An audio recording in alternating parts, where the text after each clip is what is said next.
This video is an intro to C, and so I'm using a text editor in Linux system here, and the compiler that I'm going to use is GCC, which is the GNU C compiler. So all C programs begin inside a function called main. So maybe I should just write the simplest possible program, which just prints out hello world, right? That's the traditional first program in any language, and in C you can do it like this. And how do you compile this? This file is called code.c, so I just type gcc code.c, and it produces an executable called a.out, which you can see right here, and I can run that by doing a.out, and it prints hello world to the screen.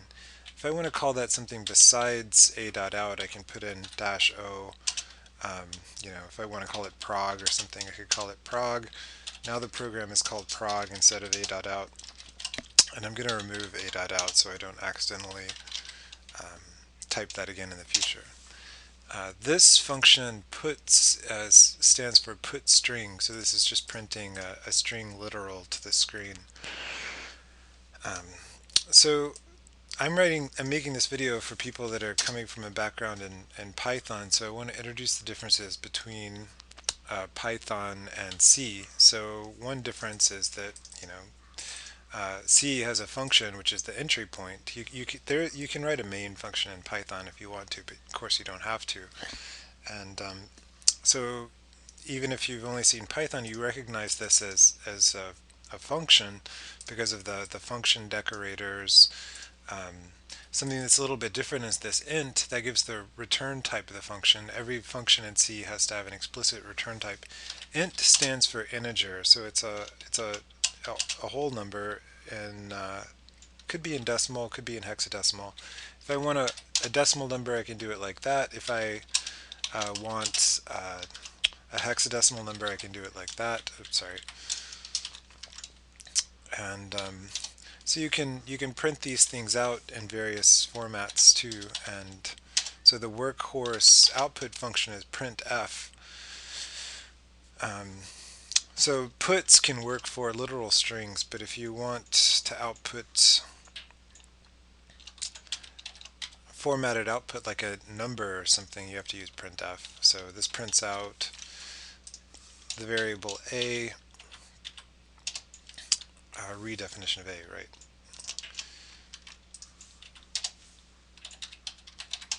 And so it prints out a as 12. If you want to print a out as a hex instead of a decimal, you can change that to an x.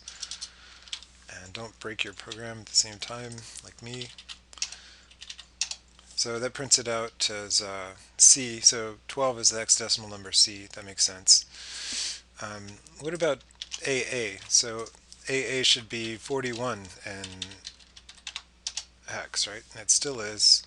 And if you do it as I'm typing C here for ASCII character, you do it as an ASCII character, then it's capital A. And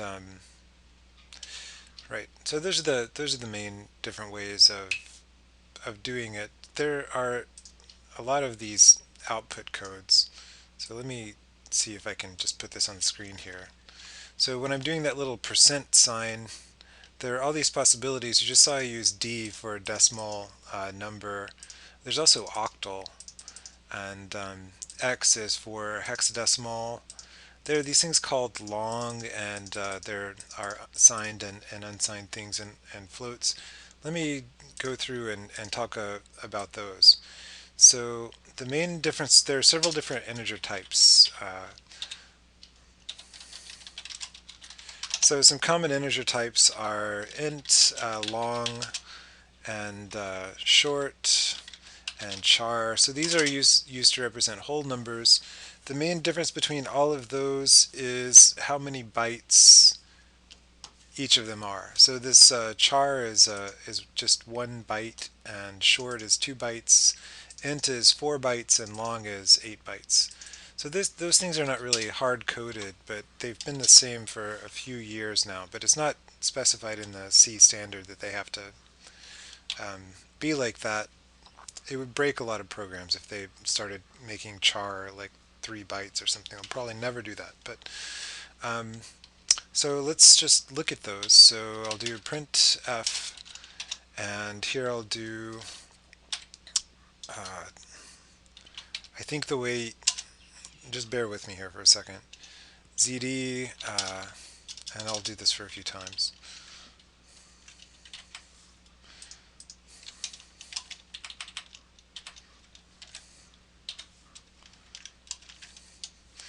So there are 4 types, and I want to show how long each of them are. So there's this important function called size of that tells you how many bytes are used by particular data types. So let's just do it, all of them. So we'll do char, and then char, actually, I'm going to change some of these. So char, and then let's do short, and then let's do int, and then let's do long. And compile this and run it. And it'd be nice if there was a new line. This is kind of a lazy way to put a new line out. So now it says 1248. So it's just like I was saying, it's the number of bytes used by each of those data types. And the type that's returned by the size of function itself is something called a size t. I was hoping Genie would do a syntax completion for me there, so I could show you what it says about. It's not helping me. Okay. All right, and so you just store integers in those things, and they roll over. So what if let's just print out all of the. Let me put in a repeat loop here. So int I equals 0. I'm going to print out every single character value, and I just want to let you see an overflow happen where it rolls over and goes. So what happens when because these things only use so many bytes, they each have maximum possible values. And I want to show what happens when you overflow them or exceed those possible values. And so this is the syntax for a for loop in C. Let's make I initially 0. And so a char is 1 byte. So the biggest it can possibly be is OXFF, right, which is 2 to the 8th power minus 1. So let's go even further than that. So this is the max. An int can be bigger, but this is the biggest size of a char. And then let's make it go a little bit bigger. Let's go like 4 more and see what happens when it rolls over.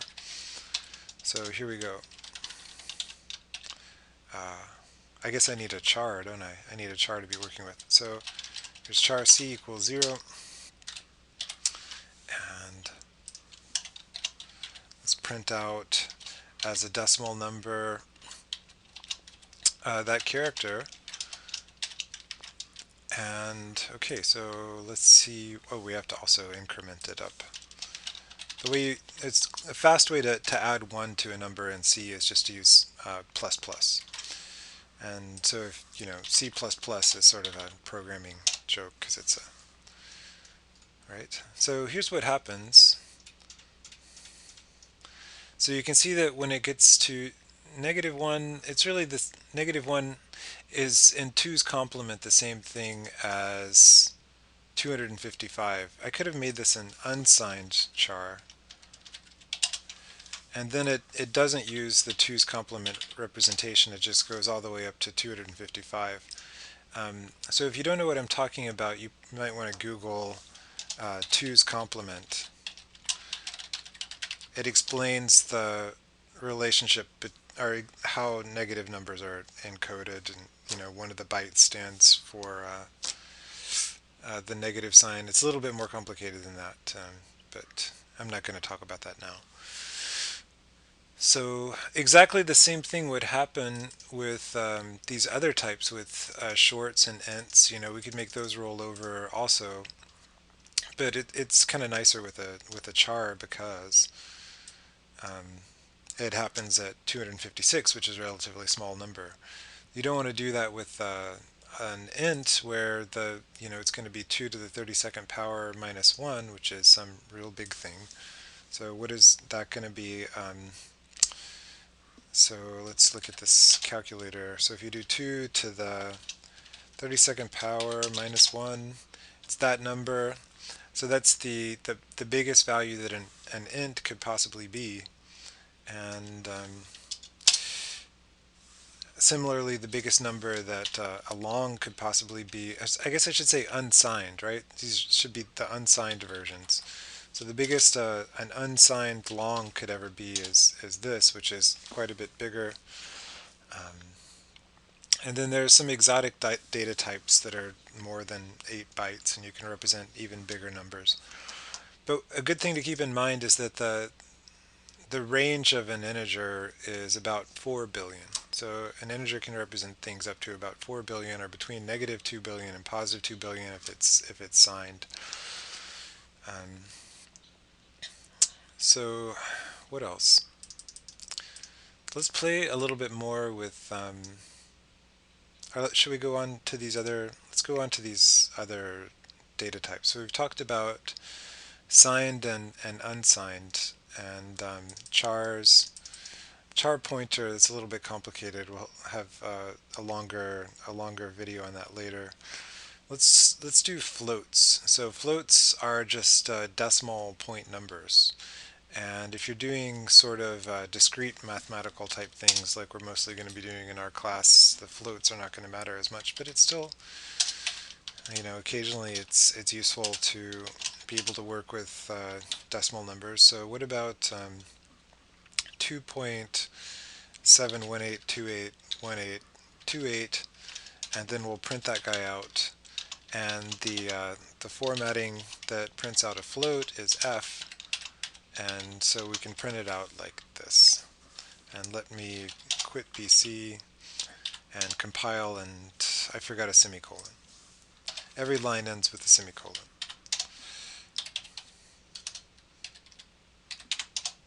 And so it prints out just the first 5 or 6 decimal points of accuracy. If you want less accuracy, you can put a period and then a 2. Let's say that I just want 2 decimal points of accuracy.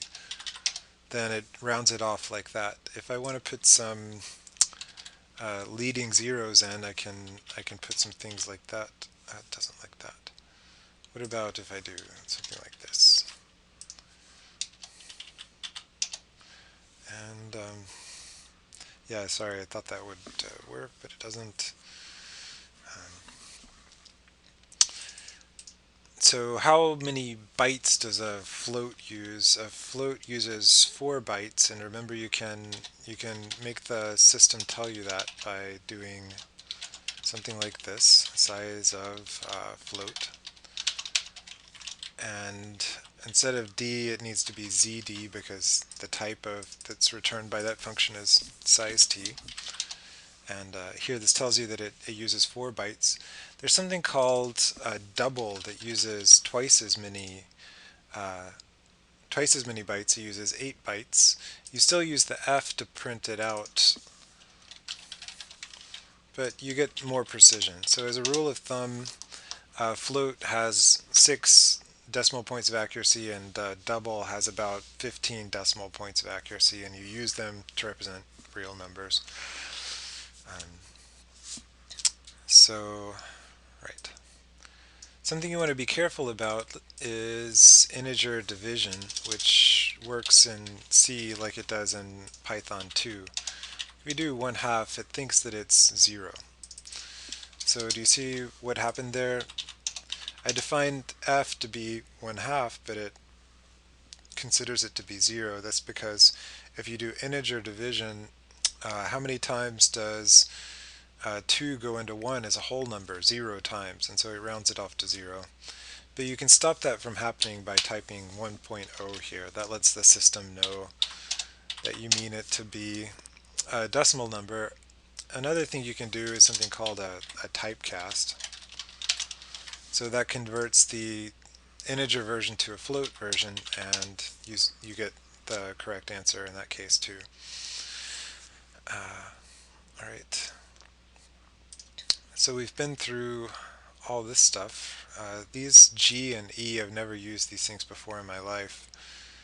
And now they're talking about format modifiers. Um, let's do a little bit with the field width. So let's do printf. How about d, d, d, and for those numbers I'll use just 1, 2, 3. And let's see what that looks like. And I'll put in a new line character. Make the output look a little bit better.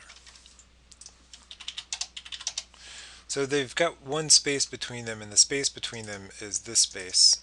Sometimes, though, you want them to take up sort of a prescribed number of spaces. So let's say we want each one to take up 5 spaces. Then it looks like that. And you can, right now, you can think of them as just having like little cells that they exist in that are 5 characters wide. Right now they're aligned with the right-hand side. If you want them to align with the left, then you can put in a little dash here. And now they're aligned with the left side of their cells, and this kind of thing can be useful for making a table. You know, if you want to put in column headings and maybe sometimes the numbers have more digits or less digits, but you want them to be aligned when the table comes out, so that kind of thing can be useful. And that's basically it. I've made this video before and I rambled on for a lot longer, so I'm not sure what I'm forgetting. But that's the basics of the basic variable types in C. So I guess that is a good place to stop.